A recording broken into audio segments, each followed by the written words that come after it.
موسمê komkirina berhemê zeytûnan li Efrînê ji destpêka vê mehêde dest pê kiriye û peyedê nêzîkî hezar karkirin Ereb aniye deverê ta ku berhemê zeytûnan kom bikin ji ber ku ciwanên Kurd di deverê de nemaye û ji ber siyaseta peyedê reviyane derve. Li gorî malpereke nêzîkî peyedê ku ji destpêka موسمê komkirina berhemê zeytûnan li Efrînê û heta niha 900 welatiyên Ereb diriya esayîşa wan re derbasî devera Efrînê bûne. تا کو بکاری دان هوا برهمه زیتونان بکن. هر لگوری مالپره پیده کو اسایی شوان ناوین کسین کو درباسی دوره دکن دنویسینن. گو پرانی آوان جه گندوارن باکوری حلبینه.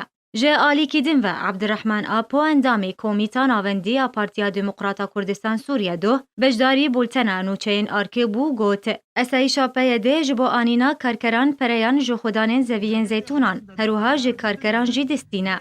عرب دسا واساندنه كوم دكن لكفرجني وانا بلا دكن لغور او دخازن وحر سريا كيجي براد بن ضريبه باجل سر وانا اف فايده براج دبيلن جوي كاسد عرب والغور دخازن بلا دكن هم جوانا جي دبن مش خدانه زيتنا جي دبن بريارتنا در خستنا بيدا واداره امني بريفد جامعه دا بانكرن دركرن وحر كسي يقول نلف دري وزيتنا خدمانه دانا يان جراحين دانا بمعنى يعني كارم سويداجي ببنن براجي ببنن اف حقه ريفابريك ودسته خادين سر وستينج جوتاريان تیزانین جبریاسای لشکریه نچاری و فشارین پیده و هزینوی ین چکدار لسر ولاتی و جوانین عفرینه به هزاران جوانین عفرینه رویان باکور کردستانه و ترکیه و ولاتین اروپایی.